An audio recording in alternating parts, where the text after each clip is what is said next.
AI, artificial intelligence.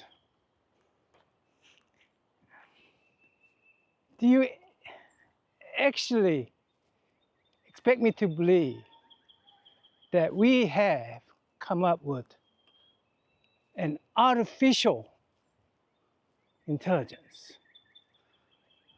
Do you really believe that? If you could go back to that moment and show someone ChatGPT today, to say nothing of Codex or anything else, but just ChatGPT, I think most people would say that's AGI for sure. On this one, first thing I thought of was giggle, garbage in, garbage out. To be fair, it had a lot of good information in there. But if those good information make you believe in the bad information, is it really good information, right? So I will not use this as a information tool. I will use it as a brainstorming tool. I think it's a great brainstorming tool, and I'll probably come back to use that feature. I never thought any version of a ChatGPT deserved to be called AI. Never mind AGI. Machine learning, maybe, but AI for real? AI is just a marketing word. It doesn't accurately describe the product. ChatGPT 4.0 still has garbage in, garbage out problem. Well, now they call that hallucination, just to give that personality.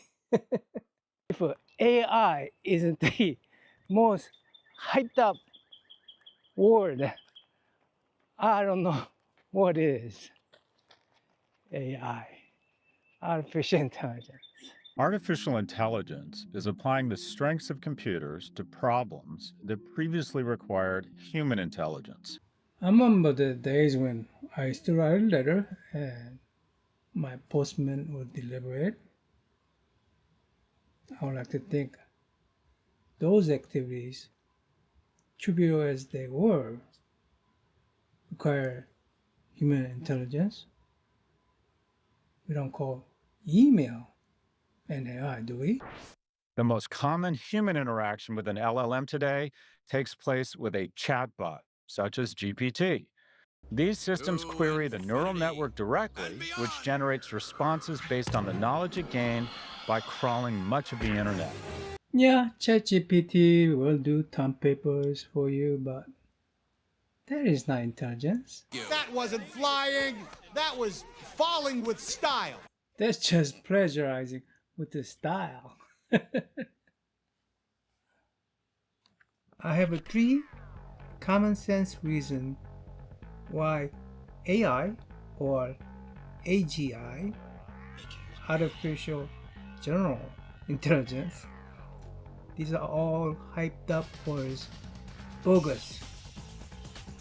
If you wanna hear me out, leave a comment below and I'll make a video on it. I published that short back in early April. About 800 people saw it, I suppose.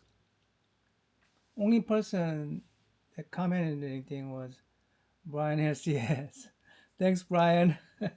He actually wanted to see my extended video on why AI, AGI are hyped up words, bogus words. Sorry, Brian. This is July 21st, so that's back in April, early April. Oh my goodness. Sorry. Anyway, here's my 3 reasons why AI, AGI, super AI, singularity, all these are hyped up words, bogus words. First thing is, we have no objective definition for artificial intelligence. Yeah, no other objective definition for artificial, no objective definition for intelligence. Never mind other definitions like AGI. I think mostly the question of what AGI is doesn't matter. It is a term that people define differently. The same person often will define it differently. We made these definitions so that they are subjective. It really depends on who you ask. And for upcoming companies, they say, oh, we'll be there in 2 years. Because their company definition of AGI is then different than their competition, who says we'll get to AGI in 5 years. So yeah, we don't have an objective definition for AI, AGI, GAI. We have no objective definition for intelligence. We have no objective definition for conscious. So the mystery at the heart of consciousness is why, in this universe that seems to be teeming with non-conscious matter, with atoms and electrons and stars and solar systems and all these things that we assume don't entail a felt experience from the inside, or they're non-conscious, how non-conscious matter somehow gets configured in such a way as to create a situation where suddenly it's having a felt experience from the inside. So suddenly there's something that it's like to be that matter. And that is often referred to as the hard problem of consciousness. There's nothing we can construct with those words. Or we could build anything with those words because we can define it the way we want to define it. And we just, hey, I built this box. It's intelligence because it has a switch in it, right? Oh, yeah, this switch is smarter than just a plain line, right? That I have to hook up, you know? There's no objective definition. Second reason why I don't believe there's any kind of artificial intelligence or AGI, artificial general intelligence, never mind ASI, artificial superintelligence, or singularity. Reason why I don't believe those exist, because the fundamental structure that this software lies under, the hardware, computer. There's no complexity in these computers since, we haven't increased the complexity of it since the birth of the computer, right? Let me interrupt myself here for a second. After the walk, I ran into something that made me want to update my talk. During my walk, I think I wrongly assumed that most AI developers were still forced to work with the same old hardware model we have been using for the last 80 years or so, the von Neumann architecture. In 1945, a brilliant inventor, John von Neumann, proposed a simple but powerful computer design. The CPU sends out instructions and memory stores data. To this day, it still powers your favorite mobile phone, the bloatiest bloat of all AIs, and the computers of your adventurous space travelers. So I failed to consider this. Earlier this year, Microsoft announced a quantum computing breakthrough, their first quantum processor. Introducing a breakthrough in quantum computing, the Majorana 1. Even before that, labs like IBM and Intel were working on what they call neuromorphic chip based on synaptic transistors, non-binary hardware designed to mimic our brain's biological synapses. Companies like BrainChip even started to ship a commercial neuromorphic processor called Akira back in 2022. Ooh, neurochips. You can't just have one. But here's the thing. Even with all these innovations, the vast majority of AI today still runs on a slightly upgraded version of that 80-year-old von Neumann model, where memory and processing are separate and everything runs in sequence on a clock. Tick tock, clock. And as I always say, if it's not broke, don't fix it. But that CPU memory separation creates a fundamental bottleneck. Think about it. I think Bill Gates said this a long time ago about system memory back in 1981. 640K had to be enough for anybody. Who knows? He is denying it now, so that's all right. My Samsung here, it has 8 gigabyte of memory compared to 640K of memory. 1 gigabyte reserved just for the system. 1 gigabyte. Randomly remove or corrupt just one small piece of that system memory, say 640K. What happens to this? Or my PC? Blue screen of death, anybody?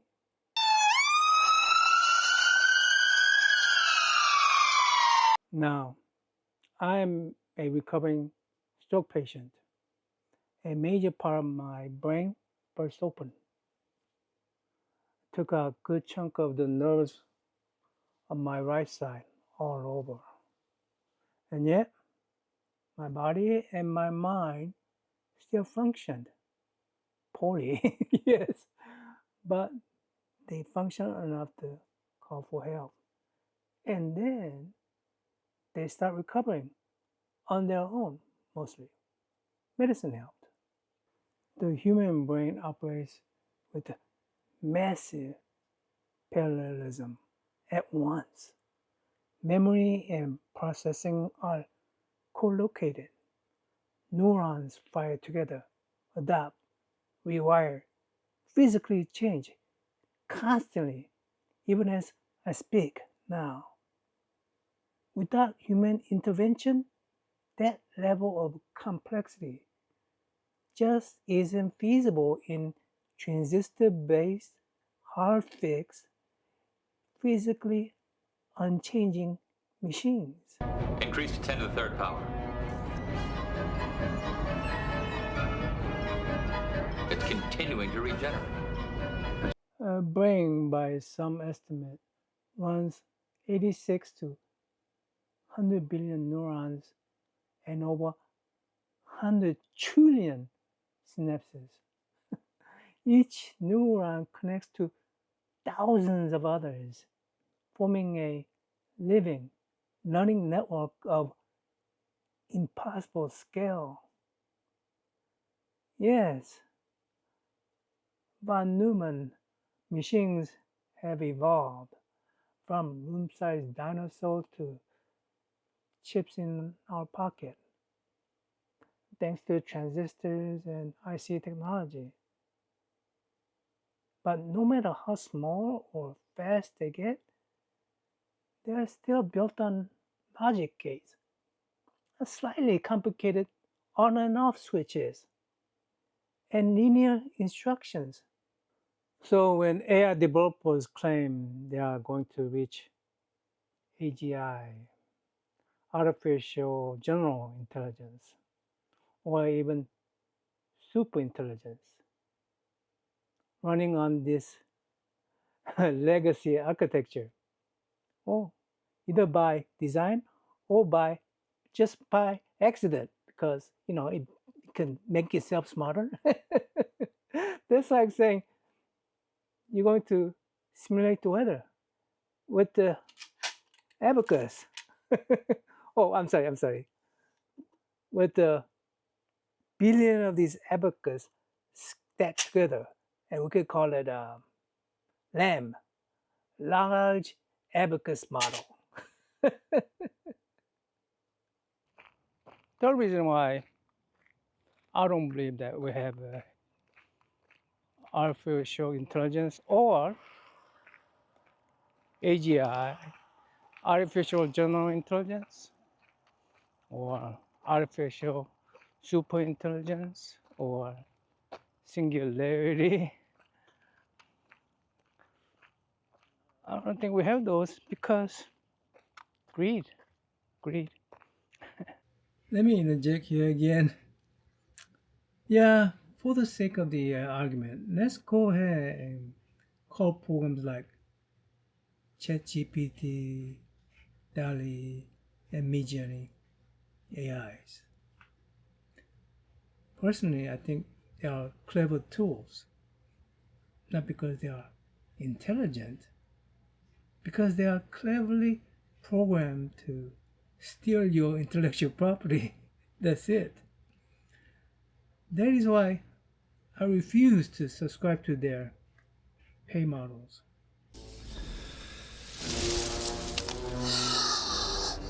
Clever girl.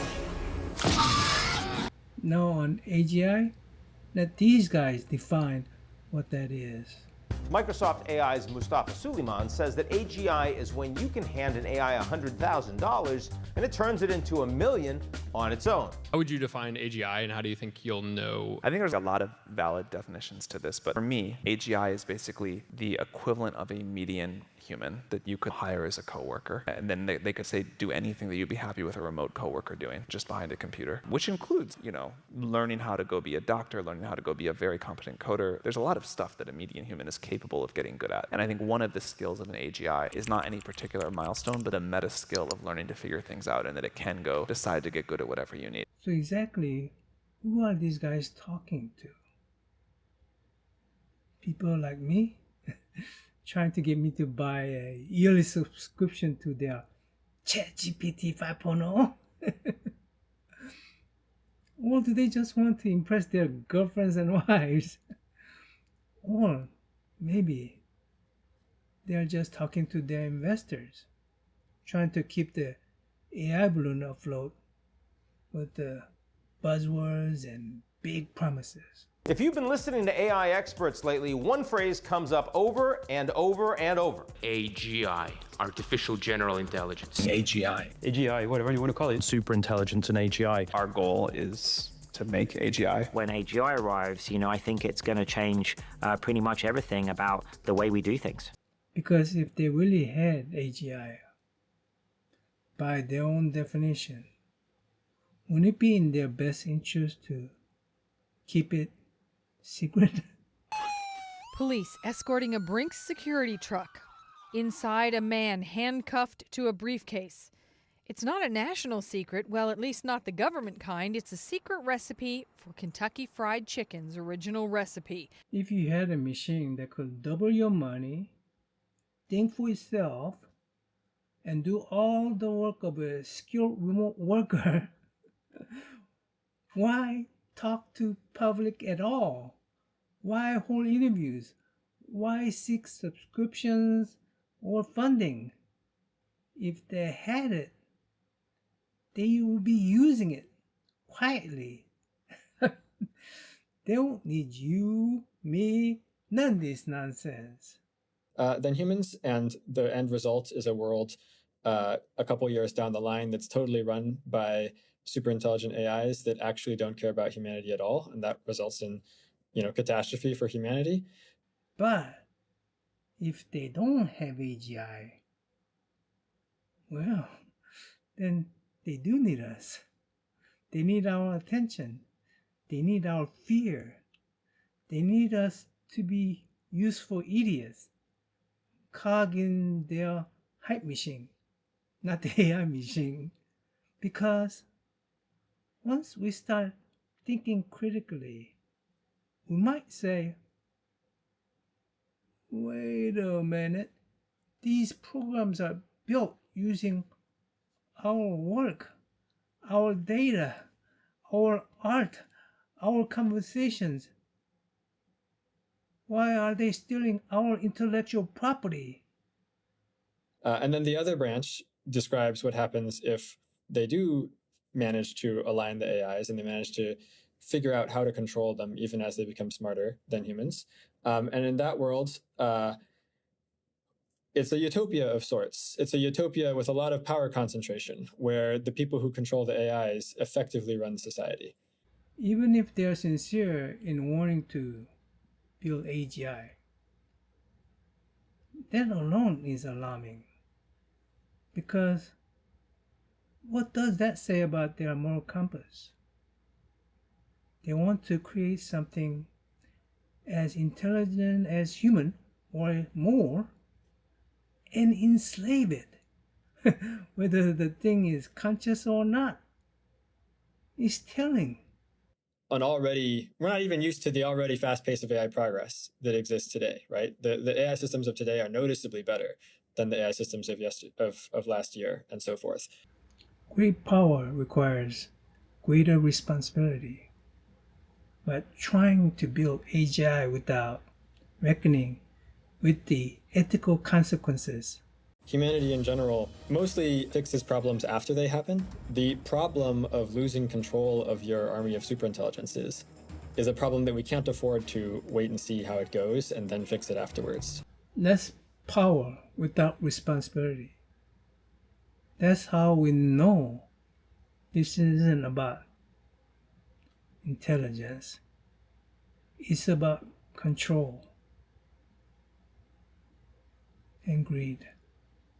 Who is going to invest the hundreds of billions or one day trillions of dollars necessary to get to full-blown AGI?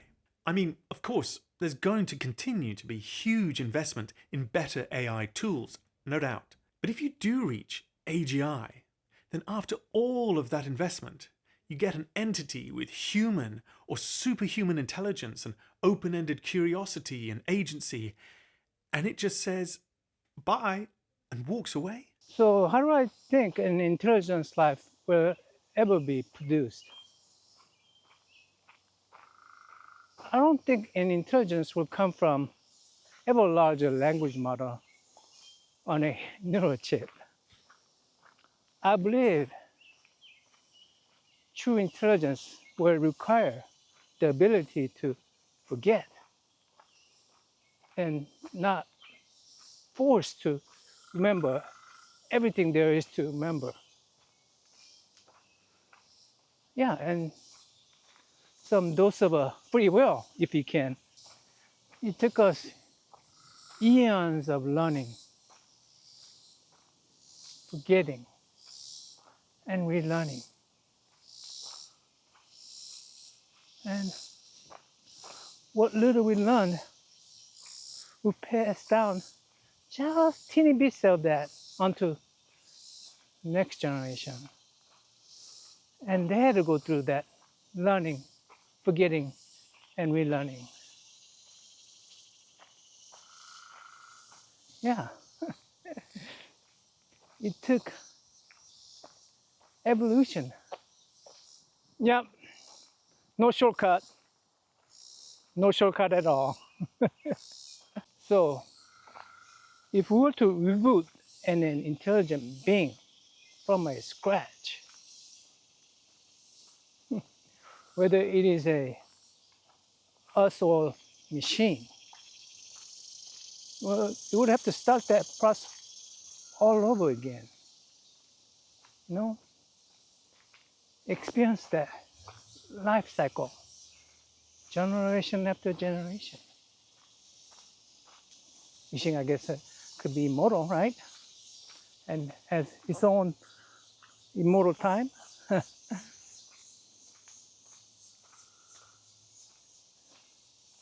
We cannot anticipate life for it. It has to experience the life for itself. And that will not be in the language model of any size. And in the end,